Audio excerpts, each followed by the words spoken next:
Mount Tavuvu and Vulcan blew their tops off on the 19th of September 1994. The ensuing eruptions forced the evacuation of thousands and led to the beginning of the end of Rabaul town. Some businesses, particularly hotels, have tried to rebuild, but there hasn't been definite decisions on the part of provincial and national governments to rebuild what was once Papua New Guinea's beautiful town. We now rewind the clock to the first pictures of the eruptions. From Rabaul, our first documented report about the eruption from volcanologist Rod Stewart in a telephone conversation with John Higgins in our Port Moresby office.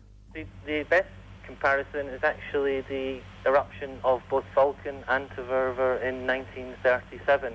They both erupted at the same time like we're having at the moment, and the size of this eruption is very comparable to the size of the 1937 eruption. Well, from where you are, I know that the observatory is right on a hill there somewhere. Can you see Rabaul Harbour? At the moment, I can only see about 20 metres away from the observatory. The whole town is covered in a thick blanket of grey ash that is being blown by the wind from both volcanoes towards us. So it is very difficult to actually see what is going on at the moment. Do you have any reports about lava flow at this stage? We don't have any reports of lava flows. During the early stages of the eruption, we observed it very carefully, and we did not see any lava flows. But we haven't been able to see the volcanoes for quite a while now, so we're not exactly sure what's happening. In Port Moresby, the wheels of government were set in motion. The Prime Minister, the Speaker of the National Parliament, Rabin Amaliu, and ministerial colleagues set out to see how it was really like over Rabaul. But basically, the Prime Minister and this party are going very quickly to have a first-hand view of the situation. It'll be a quick trip, unfortunately, but under the circumstances, this is the best thing that could happen. And obviously, the Prime Minister has made an announcement as to the arrangements that will take effect as from now. And I might like to just announce that the decision of the Cabinet, which basically declares a state of emergency for Rabaul, and the Cabinet has also announced a director, deputy director of the state of emergency. The evacuation has been proceeding since last night. At the Barocco United Church, people gathered with a common purpose to get information about the situation in Rabaul, a briefing by disaster and emergency officials as a community service.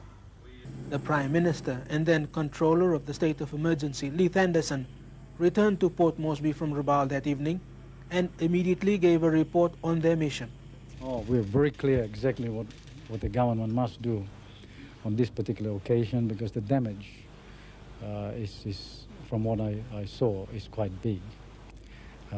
We have set up and authorized the controller of emergency to do everything possible, set up the whole administrative structure for him to be able to carry out his duties.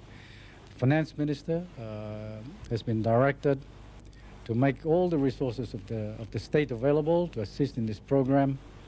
And we are also making an appeal right throughout, within and without, because I don't think we ought to pretend that we can meet these sort of things head on.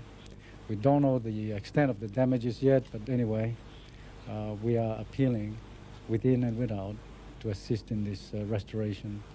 We now have a clearer idea of what we've got to do, but as the Prime Minister mentioned, the communication difficulties over there are really astronomical now. The lightning and storms that are being created by the two volcanoes, or the three volcanoes that are erupting at the moment, really excessive. You've got to see it to believe it.